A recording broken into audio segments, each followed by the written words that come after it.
Flowing. At ito ay binigyan ko ng titulong Overflowing Blessings. Ayan. Tunay nga naman syempre talaga pag ang Lord na nagpala, overflow yan. Kahit saan aspeto, sa material man yan, sa health man yan, or sa mahigit sa lahat mas mahalaga spiritual. Kapag nag-overflow tayo sa spiritual. At ayan ang desire ko na nawa, Lord, this year, mag-grow pa ako. At ang bawat isa naman sa atin ay na di-desire na gano'n, sa tulong ng Panginoon. Okay, tako tayo sa Psalms 23, verse 5. Ipinaghahanda mo ako ng salo-salo na nakikita pa nitong mga kalaban ko. Sa aking ulo langis ay ibinubuhos. Sa aking sarong pagpapalay lubos-lubos. Amen. Tunay nga na ang pagpapala ng pangako ng Panginoon sa bawat mananampalataya na sumusunod sa Kanya ay siksik at liglig na umaapaw. Sa mga sumusunod, take note sa mga sumusunod. Ngunit kung hindi natin ginagampanan o sinasagawa ang nais ng Panginoon na gawin natin ay sa Kanyang kalooban, hindi din natin ito mararanasan. Sa bawat isa sa atin, alam ko na nararanasan at mararanasan pa natin ito dahil naniniwala ako na lahat ng nagpapatuloy at nakikitaan ng Diyos na tapat sa Kanya. Sure na walang patid ang pagpapala sa buhay ng bawat isa. Physically, material man yan, at higit sa lahat, spiritual. At makikita yon ng mga taong nasa kapaligiran natin kahit hindi tayo magsalita. Especially mga wala pa sa Panginoon. At yung magiging blessing naman tayo sa kanila. Kasi kung sa mga nakakakilala sa atin noong mga kakilala sa atin kung ano tayo dati at nakitaan naman tayo ng pagbabago dahil sa Lord, talagang mabibless din sila dahil sa buhay natin. Amen. At ayun ay dahil sa Panginoon, hindi dahil sa atin. At makikita na, at lalo na doon sa mga nais na, ng mga taong nais na pabagsakin tayo. Ang sikreto dyan ay wag lang tayo gumanti kasi ang Lord ang kikilos, hindi dahil gantihan sila, kundi kikilos, gagamitin tayo na makita na talagang totoo ang Diyos natin, buhay ang Diyos natin. Pagpapalain niya tayo dahil sumusunod tayo sa Kanya. Amen. At dito naman sabi nga sa James 1:5,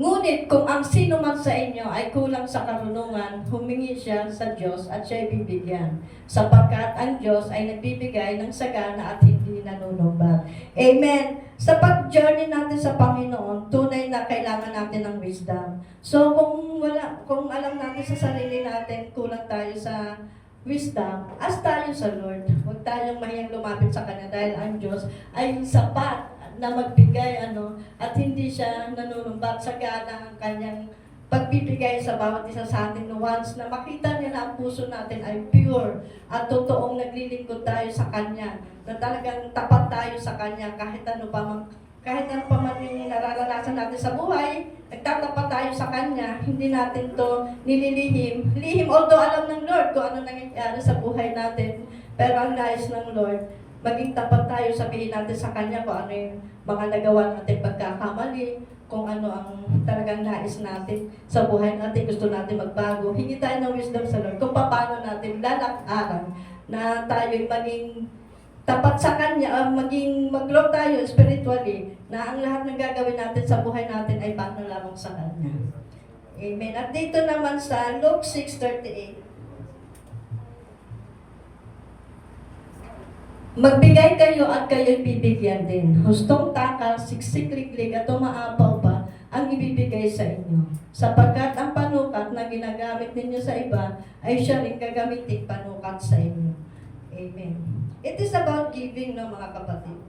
Kung tayo ay nagbibigay ayon sa pasya ng ating puso at hindi napipilitan lamang, tunay na ang Diyos natin ay nakikita niya yon at siya ang tunay na nagre-reward sa mga anak niya na pure ang puso at walang pag-aalinlangan na ibigay ang lahat o gawin ang lahat ng abot na kanyang makakaya para sa Panginoon. And siyempre, kasama doon ay ang pagpakumbaba. Magbigay tayo sa Lord ng with humility na talagang galing sa puso at may pagpakumbaba. Not only in financial but higit sa lahat ay ang availability natin sa bawat isa sa kanyang gawain. At sa oras ng Diyos, like prayer, devotion, giving, time, at kung ano ang nararapat na oras na para sa Panginoon. Ibigay natin yun sa Kanya. Kahit wala tayong gawain, halimbawa sa panambahan, sa bahay, anytime pwede tayong lumapit sa Lord at bigyan natin siya ng oras. Amen. At dito sa Malakias 3:10, dalhin ninyo ng buo ang inyong mga ikasampung bahagi sa tahanan ng Diyos upang matugunan ang pangangailangan sa aking tahanan. Subukin ninyo ako sa bagay na ito, kung hindi ko buksan ang mga bintana ng langit at ibuhos sa inyo ang masaganang pagpapala. Again, church, remind lang, hindi natin ito ini-implement, hindi natin ito ginagawang batas, but it is your choice. Kahit pa 101% ang ibigay mo, choice mo yun. Basta galing sa puso. Kasi talagang, ito ay principle ng Bible eh. Pag talagang ginawa natin ito o nagawa natin ito, hindi dahil sa iniisip natin may pagpapala, nakikita ng Lord kung tunay yung gesture natin para sa Kanya. Talagang 60 click at tumapaw ang ibibigay niya. Hindi lang yan sa financial, kundi sa pamumuhay natin, kakaroon tayo ng kapayapaan, kagalakan. Yung pagpapala na yun, isang siksik-lik na pagpapala na yun, yung peace of mind. Kasi before, talaga yung buhay namin, walang kapayapaan. So talagang, I agree na talagang sobrang overflow yung binigay sa amin ng Panginoon. Dahil yung kapayapaan talagang nandyan. Walang naggugulo sa amin. Ibig sabihin, wala na mga panggulo. Talagang dito ka na, sinatapat ka na ng Lord, dito ka. At ako ang bahala sa'yo. Basta gawin mo lang ang nais kung ano yung kalooban ko. Bitawan yung mga dapat pabitawan ng Panginoon. Talaga namang overflow ang mabibigay ng pagpapala sa bawat isa. Amen! Kaya ito, principle to ng Biblia. Hindi naman natin sinabing dapat gawin nyo. Nasa sa inyo yun. In-encourage lang kayo. Kasi sa New Testament, sabi ng Lord sa Corinthians, kusang loob. Kasi pag ginawa natin patas to, tapos hindi napilitan lang tayo, nagkakasala pa tayo. Amen? At dito naman sa Pilipos 4:19, at buhat sa hindi maubos na kayamanan ng Diyos, ibibigay niya ang lahat ng inyong kailangan sa pamamagitan ni Kristo Jesus. Amen. Kaya talagang ang sikreto nito ay pagsunod. Dahil sabi hindi sa buhat sa hindi maubos. Kasi ang Diyos na talaga natin mayaman. Talagang ibibigay niya lahat kung ano yung ating pangangailangan. Kung ano ang ating pangangailangan, hindi kung ano yung gusto lang natin. Kung ano yung kailangan mo, yun lang ang kanyang ibibigay. Kasi pag inigay natin, yung talagang wants lang natin, tingin ko hindi bibigay ng Lord kasi alam niyang mapapaniwala tayo. Amen. At magiging lalaki yung ulo natin di ba?